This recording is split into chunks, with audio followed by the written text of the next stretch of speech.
kalau Anda ingin ibadah, dibimbing oleh Allah dan nikmat ibadahnya.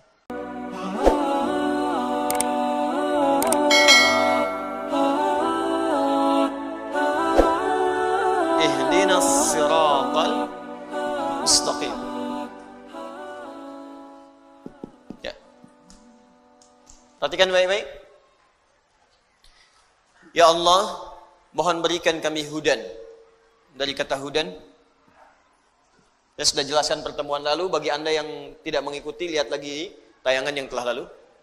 Ini maknanya bisa kemudahan ibadah, kesuksesan, solusi, kelapangan, dan segala jenis kebaikan-kebaikan. As-siratal mustaqim, dengan jalan yang lurus, dengan cara yang paling mudah. Jadi kalau ibadah, ya Allah tunjukkan cara ibadah yang benar, yang lurus. Kalau sholat, sholatnya benar, ya kan?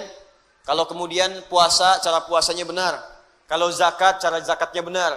Kalau haji, cara hajinya benar. Kalau berpakaian, cara berpakaiannya benar, ya kan? Yang akhwat, jilbabnya benar. Yang pakai cadar, yang perempuan, yang laki-laki, yang celananya cingkrang, ya kan? Yang berjenggot, yang macam-macam, ditunaikan dengan cara yang benar, ya. Jadi ketika kita minta kepada Allah akan dibimbing dengan cara-cara yang baik. Ini hudan. Nah sekarang fokus. Kalau kita minta sukses, sukses dengan cara yang benar. Karena ada orang sukses tapi dengan cara yang tidak benar. Ada yang nyogok, ada yang korupsi, ada yang macam-macam. Jadi kalau ada orang korupsi tapi mengucapkan kalimat ini, itu tandanya imannya nggak sampai ke jiwanya. Ya aneh, ihdinas siratal mustaqim. Ya Allah, tunjukkan kami cara sukses yang benar dengan jalan yang lurus. Habis itu nyogok. Habis itu korupsi. Habis itu nipu. Berarti ada yang salah dalam sholatnya. Ada yang tidak tepat. Ya Allah, berikan solusi dengan cara yang benar. Ada masalah di rumah tangga, minta kepada Allah, maka diberikan solusi dengan cara yang benar.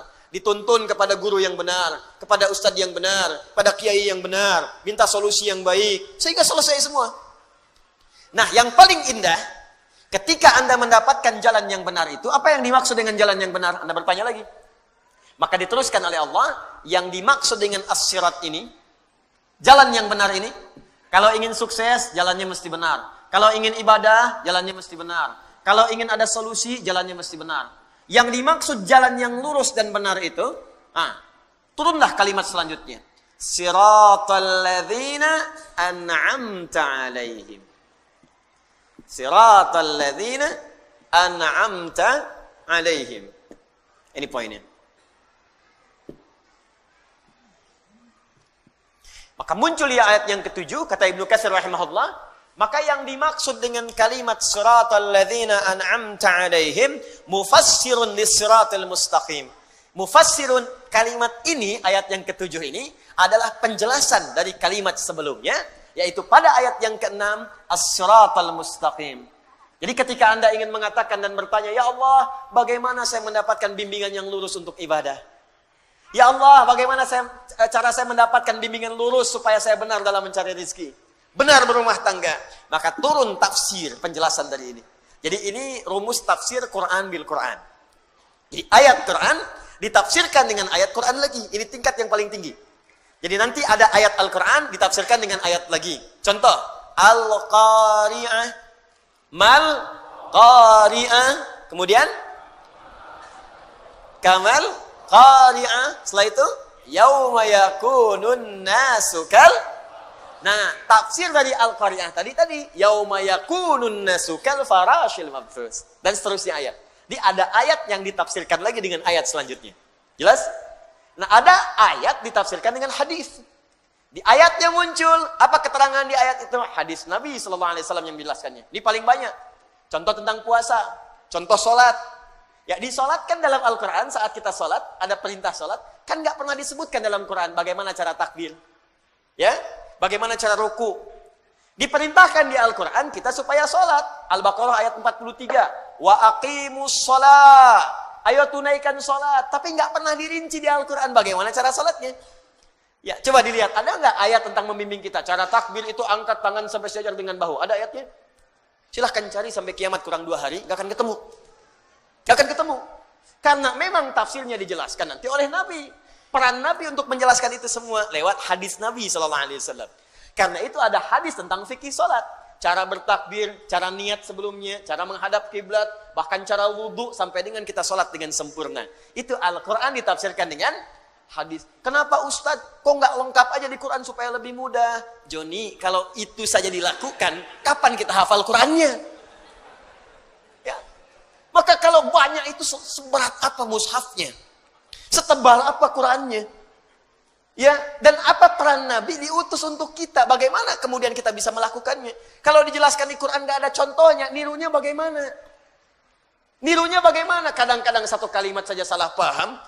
Ya, Anda bayangkan dijelaskan, tapi nggak ada contohnya. Bagaimana mengikutinya? Paham sampai sini? Baik, itu Al-Quran dengan hadis. Ya, nah sekarang ini Al-Quran dijelaskan lagi dengan Al-Quran. Siratal mustaqim ditafsirkan siratal ladzina an'amta alaihim. Nanti sebentar saya teruskan dulu baca kitabnya baru kemudian kita jelaskan maknanya. Wa huwa badalun minhu 'inda an-nuhah wa yajuzu an yakuna atfa bayanin wallahu a'lam.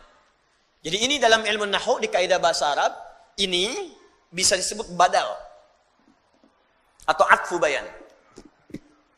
Saya jelaskan kaidah dulu bahasa Arabnya, ini bisa disebut badal atau atfu bayan. Badal artinya keterangan yang menggantikan, menjelaskan secara menyeluruh. Itu badal. Ya, misal yang dimaksud as-sirat ini keterangan menyeluruhnya adalah ini maksudnya. Jelas? Atau atfu bayan, diikutkan pada ataf itu mengikutkan pada kalimat sebelumnya. Jadi hukum menafsirkan ayat ini ikutkan pada kalimat sebelumnya, jangan tafsirkan sendiri. Jadi kalau Anda ingin menafsirkan ayat yang ini, ya, kata Ibnu Katsir rahimahullah, maka menafsirkan ayat ini atfun ikutkan pada kalimat sebelumnya. Lihat dulu. Karena itu di ilmu tafsir ada rumus namanya 2L 1S. Ya, 2L 1S, ya. Ini ada L, ada S, ada S. L-nya disebut dengan 2L, maaf, L, L, S. Double L, S. L yang pertama disebut dengan lihaq. Sudah? Maaf, 1L, 2S. Siyak dan sibak. Lihaq. Kedua siyak. Ketiga sibak. Saya ulang. L, S, S. 1L, 2S. L-nya lihaq. Lihaq itu yang di depannya, yang setelahnya. Misal, Anda ingin menafsirkan ihdinas siratal mustaqim. Apa yang dimaksud ihdinas siratal mustaqim? Maka lihat ayat setelahnya. Jelas? Baik. Sibak. Sibak itu ayat yang sebelumnya. Saya ingin tafsirkan siratal ladzina an'amta alaihim, maka lihat ayat sebelumnya. Siyak, siyak itu ayat yang sedang kita bahas. Misal, ihdinas siratal mustaqim. Ketika kita ingin menggali makna ayat ini ayat yang sedang kita bahas namanya siyak. Kaitan dengan ayat sebelumnya disebut sibak. Kaitan dengan ayat setelahnya disebut dengan lihaq. Secara singkat, kalau ingin menafsirkan Al-Quran, jangan sembarangan baca satu ayat, langsung Anda pahami maknanya. Tidak. Anda harus memahami dulu kaitan dengan ayat sebelumnya. Al-Baqarah ayat 7. Ingin Anda pahami maknanya. Lihat kaitannya dengan ayat ke-6, ke-5, ke-4, ke-3, ke-2, ke-1 sampai Al-Fatihah. Lihat kaitan dengan setelahnya, ayat 8, 9 sampai dengan An-Nas. Itu baru kita akan menemukan penafsiran yang sempurna. Paham? Baik. Jadi ketika Anda ingin menafsirkan yang ini, atfun. Ini diikutkan kepada kalimat sebelumnya, bayanun, statusnya menjelaskan kalimat yang ini. Secara singkat, paling gampang, ini ayat menjelaskan ayat sebelumnya. Itu maksudnya. Kalau panjang-panjang kemana, itu maksudnya. Ya. Saya kenapa bahas ilmu nahwu dulu, kaidahnya, supaya kita nanti kalau menemukan yang seperti ini, bisa memahaminya dengan baik. Ya, belajar 25 tahun kalau nggak dibahas kan sayang gitu. Baik. Sekarang kita tafsirkan per kalimatnya. Walladzina an'ama Allahu 'alaihim humul madhkuruna fi suratin Nisa, haitsu qala ta'ala, "Wa may yuti' Allaha wa rasulahu fa ulaika ma'al ladzina an'ama Allahu 'alaihim minan nabiyyin was-siddiqin wasyuhada'i was-salihin wa hasuna ulaika rafiqa." Sekarang fokus baik-baik. Lihat sini. Saya akan mulai jelaskan tafsirnya dan di sini kita akan mulai serius memahami maknanya. Ya Allah, kami ingin mendapatkan kemudahan dalam ibadah. kemudahan dalam mendapat rezeki, kemudahan mengatasi persoalan, maka bagaimana cara kami mendapatkannya? Maka Allah turunkan ayat siratal ladzina an'amta 'alaihim. Kalau kalian ingin mendapati itu semua, maka mohonkanlah kepada Allah semua jenis kemudahan yang telah Allah berikan kepada orang-orang sebelum kalian.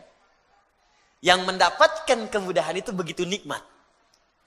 Kalau terjemah biasa, ya Allah, berikanlah kepada kami jalan yang paling nikmat seperti Engkau telah berikan kepada orang-orang sebelum kami. Jadi kalau Anda ingin ibadah, dibimbing oleh Allah dan nikmat ibadahnya. Ada orang memang benar ke masjid, tapi ibadahnya belum nikmat. Subuh jam 4:06, jam 4 dah ke masjid, tapi begitu subuh nggak nikmat. Allahu Akbar.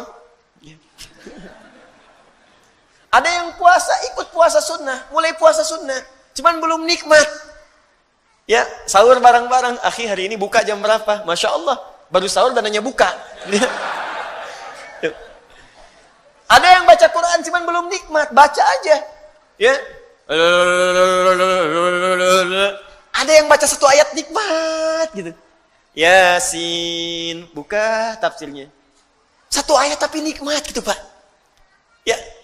Ada kan Yasin wal Qur'anil hakim innaka laminal mursalin. Memang lancar, khatam, tapi kenikmatannya enggak kerasa. Ada yang Al-Kahfi, alhamdulillahilladzi anzala, baca satu ayat nikmat. Ada yang 10 menit dah selesai Al-Kahfi. 110 ayat. Ya. Tapi kenikmatannya nggak ada. Ada yang cuma satu ayat tuh nikmat banget. Nun. Gitu. Ya. Tafsirnya. Masya Allah. Satu ayat. Jadi ada orang-orang yang mendapatkan itu begitu nikmat. Ya. Ada orang-orang yang mendapatkan itu begitu nikmat. Ibadah itu nikmat sekali. Di Allah tawarkan, kamu saya beri solusi, tapi nikmat. Kan ada orang yang dapat solusi, tapi caranya kan nggak enak. Anda mau ke Alexan ke sini, Anda cari jalan, ya. Saya mau tanya pada Anda, pilih mana, jalan yang berliku atau jalan yang lurus sampai ke tujuan? Lurus. Pilih mana, lurus tapi macet, berliku tapi lancar? Hah? Tuh, pasti aja tuh, lurus tapi lancar, ya. Baik, ada yang lurus tapi macet, ada yang lurus tapi lancar. Nikmatkan yang lancar kan? Tapi ada yang paling dahsyat, lurus dan macet masih nikmat. Itu yang nggak mudah. Alhamdulillah macet, Allahu Akbar, bisa murajaah Quran. Lihat tuh. Jadi yang dia pikirkan tuh niatnya aja yang lurus. Mau ke pengajian, macet nih. Waduh, estimasi waktunya nyampainya jam 8. Mungkin baru nyampe udah mau bubar. Lihat. Tapi nikmat aja, bukankah sekarang live? Dibuka aja, ikutin. Jadi memang yang dia concernkan niatnya. Niat saya kan untuk belajar. Dan dahsyatnya dalam Islam, pahala diberikan saat niat itu muncul. Innamal a'malu niat. Jadi begitu niatnya muncul, pahala datang. Dan yang paling dahsyat, orang yang datang pun kalau rusak niatnya, rusak pahalanya. Begitu datang, ceklik. Wah, langsung kan selfie dari sana, klik, kirim ke teman. Aneh udah nyampe, ente di mana? Wah.